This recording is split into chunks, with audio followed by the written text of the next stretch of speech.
18장 말씀 속에서의 주제는 토기장의 비유입니다. 로마서의 말씀과 복음서의 말씀에 나타난 바와 같이 하나님의 주권적인 역사, 하나님의 그 손 안에 있는 우리들의 모습을 오늘 하나님께서 말씀해 주시면서 하나님의 섭리 앞에 나아오기를 간절히 원하시는 선지자를 통해서 대언해 주시는 말씀이라고 할 수 있습니다.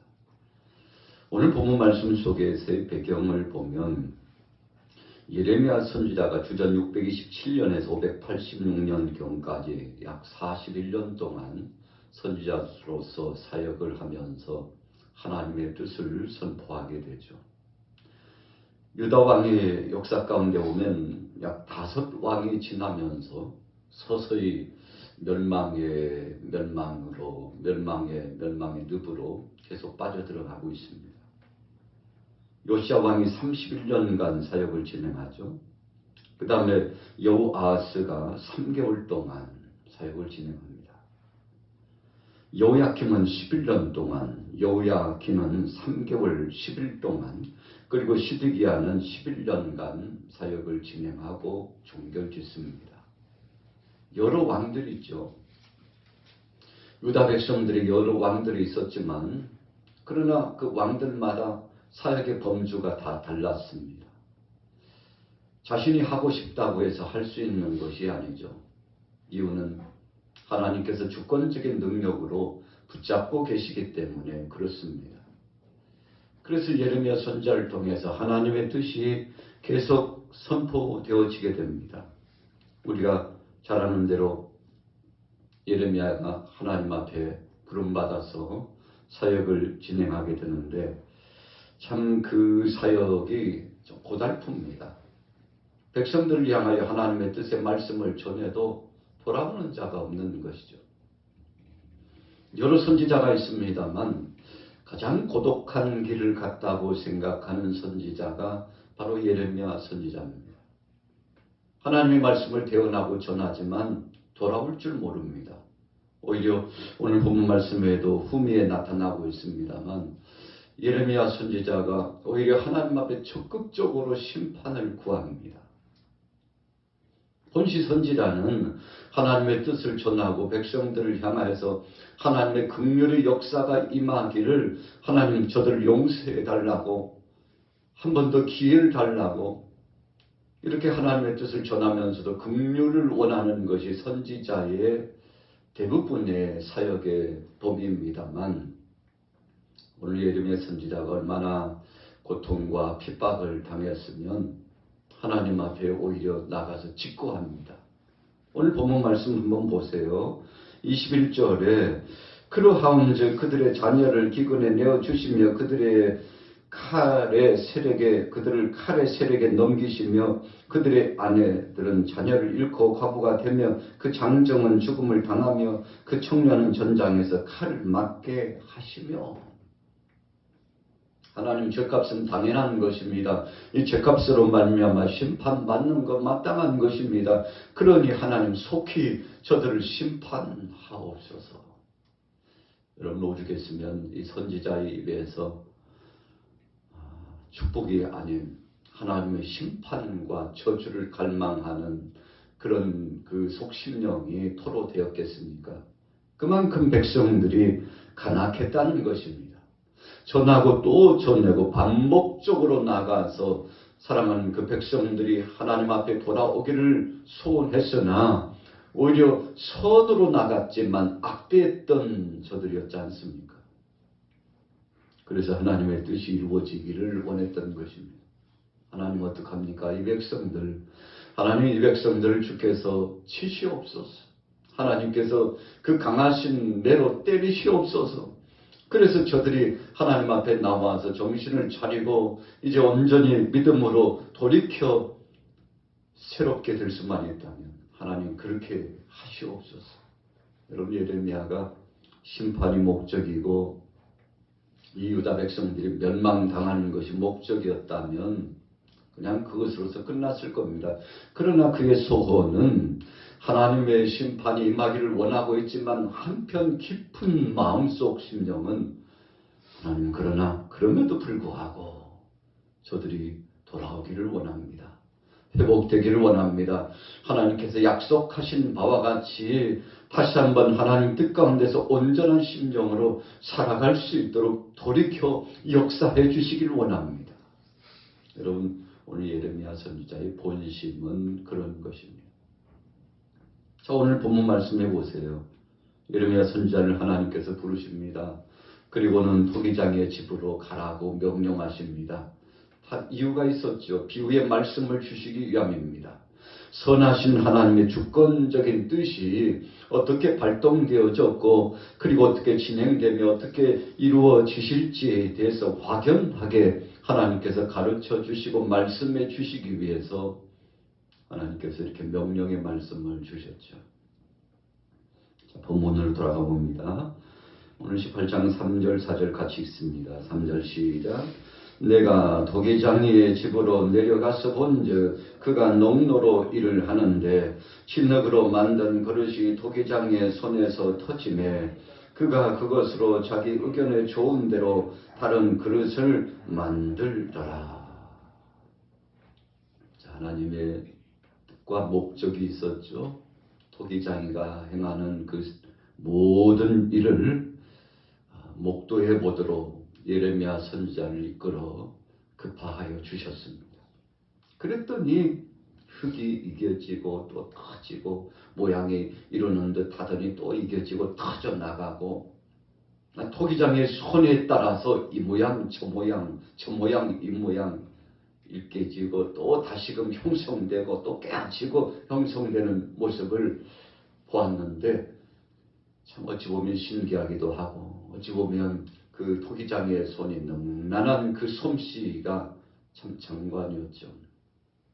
그런데 하나님께서 그 광경을 보게만 하시지 않고 하나님의 섭리와 뜻을 하나님의 그 속마음을 아버지 하나님의 그 마음의 심정을 예레미야에게 말씀하십니다. 자 보세요. 5절 6절. 그때 여호와의 말씀이 내게 임하니라 이르시되 여호와의 말씀이니라 이스라엘 족속아 이 토기장이가 하는 것 같이 내가 능히 너희에게 행하지 못하겠느냐. 이스라엘 족속아 진흙이 토기장의 손에 있음 같이 너희가 내 손에 있느니라. 자, 오늘 본문 말씀 속의 주제라고도 할 수 있는 말씀이 바로 6절 후미의 말씀이죠. 너희가 내 손에 있느니라.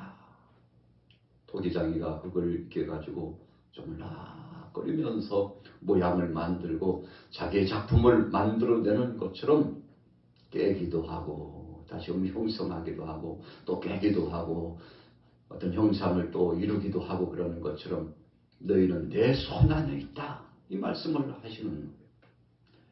다윗이 하나님의 역사하심 속에 이끌림을 받아가지고 전장에 나갔습니다.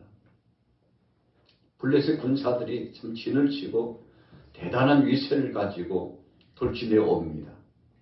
참 두려운 상황이에요. 그런데 그때마다 하나님 앞에 묻습니다. 하나님, 제가 오늘 이 전장에서 어떻게 해야 되겠습니까? 적들이 포진해 오며 쳐들어왔는데 어떻게 해야 되겠습니까? 제가 오늘 나가야 되겠습니까? 아니면 멈춰야 되겠습니까? 여러분, 다윗의 삶의 그 상황을 보면은요, 수시로 하나님 앞에 묻습니다. 왜 하나님 앞에 물었겠습니까? 전쟁은 이 다윗의 용맹심이나 그의 참 능한 전술이나 그의 칼의 이 힘에 있는 것이 아니고 전쟁은 하나님께 있다는 사실을 그는 알고 있었습니다. 하나님 어떻게 해야 되겠습니까? 하나님께서 가라. 내가 저 적들을 네 손에 붙이겠노라. 여러분, 그래서 하나님 앞에 확증을 받고서 나갑니다. 우리는 종종 일상을 살아가면서 믿음대로 산다고 하지만 하나님 앞에 묻는 데 인색할 때가 많죠. 그런데 하나님은 묻기를 기뻐하십니다. 우리가 하나님 앞에 나가서 여쭙고 하나님 앞에 기도를 통해서 물으면 하나님께서 우리에게 가장 좋은 길로 인도해 주시고 깨닫게 하시고 마음의 확증을 갖게 하시고 하나님 뜻대로 살아갈 힘과 능력과 은총을 허락하여 주시죠. 그래서 다윗은 전쟁은 여호와께 있다. 전쟁은 하나님의 손에 달려있다. 여호사밧도 전쟁은 하나님의 손에 달려있다고 그렇게 고백했죠. 여러분, 그래서 신실한 사람, 믿음의 사람은 내 힘으로가 아니라 하나님이 하신다고 생각하는 거죠. 오늘 하나님께서도 이 유다 백성들을 향하여 너희 나라는 내 손에 있다. 너희 왕들아, 너희 모든 이 권세는 바로 내게 있다. 내가 이 나라를 세우기도 하고 내리기도 하며 어떤 변방의 족속들을 세워 쓰기도 하고 때로는 저들을 징치하기도 하고, 그래서 모든 나라와 모든 족속들 그리고 모든 왕들과 백성들은 바로 여호와 하나님 내 손에 있다. 여러분, 이 말씀을 주시면서 이르미야 선지자에게 구체적인 말씀을 7절부터 말씀 주시죠. 같이 한번 읽어보겠습니다. 7절에서 10절까지 시작. 내가 어느 민족이나 국가를 뽑거나 부수거나 멸하려 할 때 만일 내가 말하는 그 민족이 그의 악에서 돌이키면 내가 그에게 내리기로 생각하였던 재앙에 대하여 뜻을 돌이키겠고, 내가 어느 민족이나 국가를 건설하거나 심으려 할 때 만일 그들이 나 보기에 악한 것을 행하여 내 목소리를 청종하지 아니하면 내가 그에게 유익하게 하리라고 한 복에 대하여 뜻을 돌이키리라. 여러분, 오늘 본문 말씀에 반복적으로 나타나는 어귀가 있죠. 돌이키겠다. 내 뜻을 돌이키겠다. 여러분, 하나님께서 복을 주시고자 하셨을지라도 때로는 죄 가운데서 나와 하나님 앞에 자복하고 회개하지 않으면, 지속적으로 죄악을 범하면 하나님께서 복을 주시고자 하는 것을 거두시겠다고 했죠. 때로는 저주와 심판을 내리시겠다고 하셨어도 이 백성들이 하나님 앞에 나와서 철저하게 회개하여 옷을 찢듯이 마음을 찢고 식음을 전폐하고 주님 앞에 나와서 하나님의 뜻을 묻고 자신의 죄가를 하나님 앞에 자백하고 회개하며 하나님께서 뜻을 돌이키셔서 새롭게 하시고 강건케 하시고 선히 인도하시겠다고 말씀했죠. 여러분, 그래서 우리가 신구약 성경을 통틀어서 보면 하나님께서 작정하시고 정하셨다 할지라도 돌이킨 예가 굉장히 많습니다.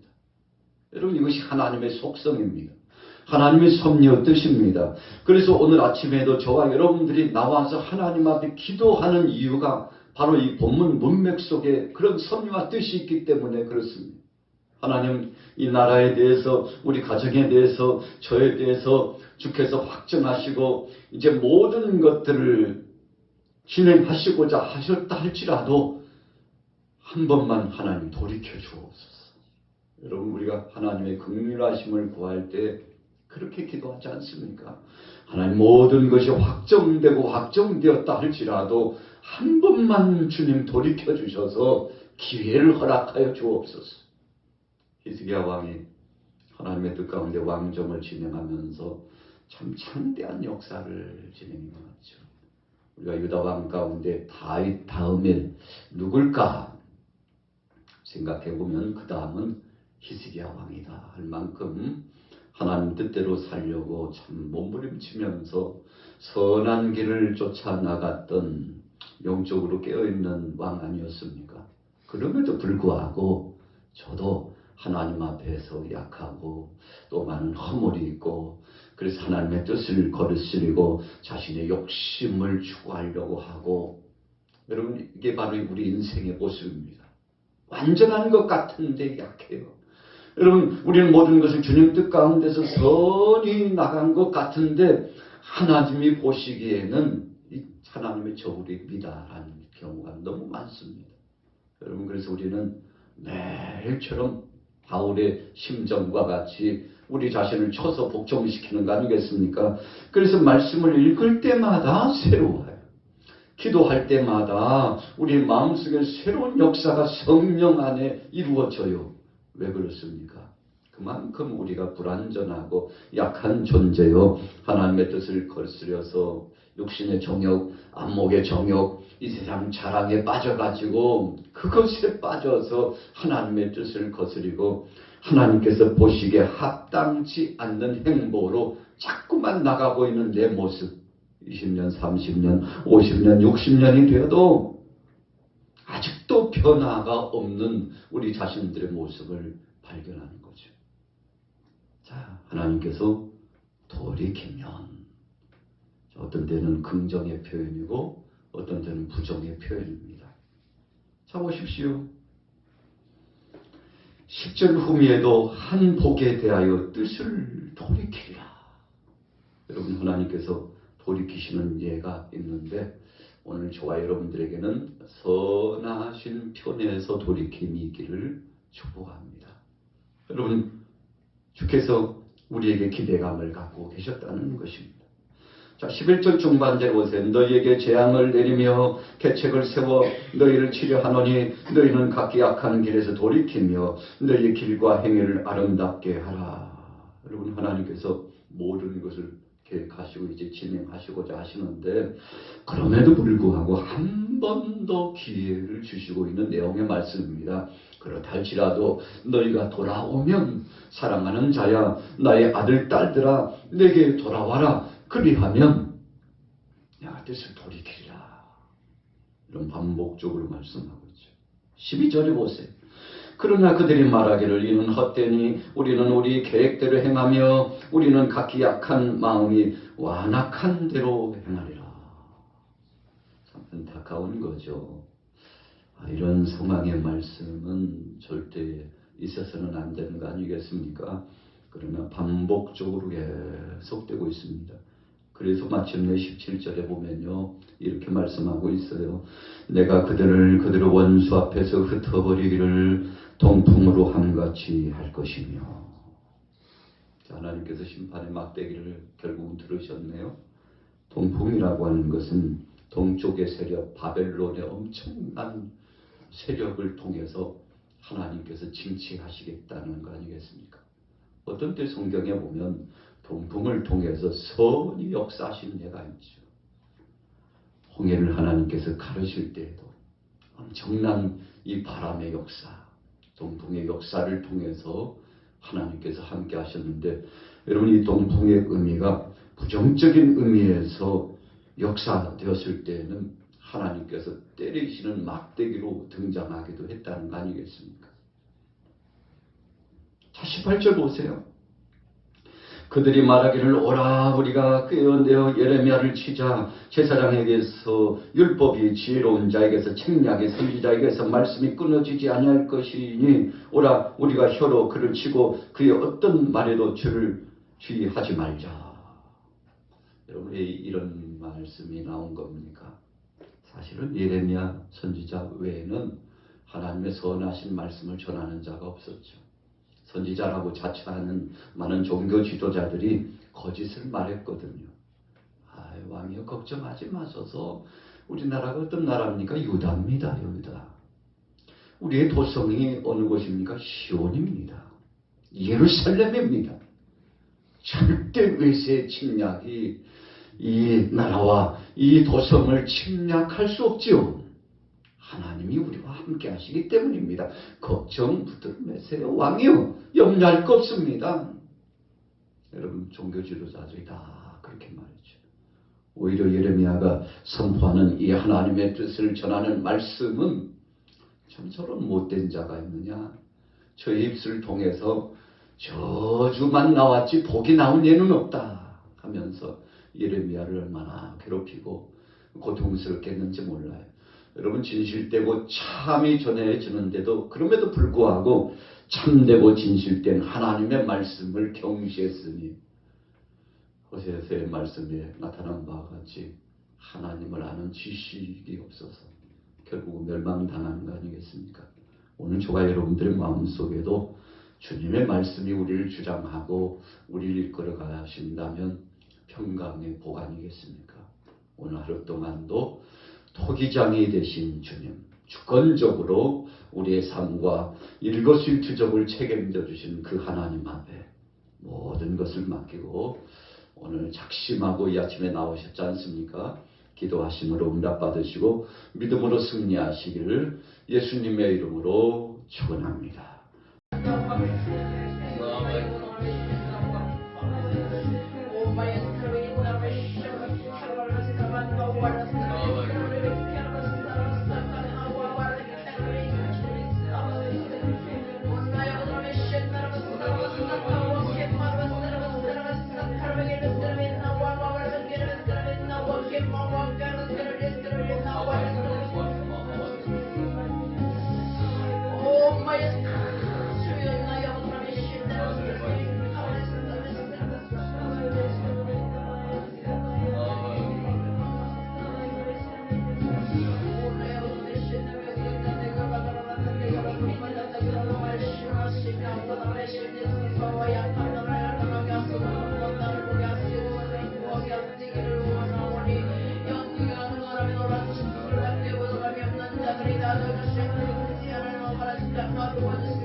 목소리 나에게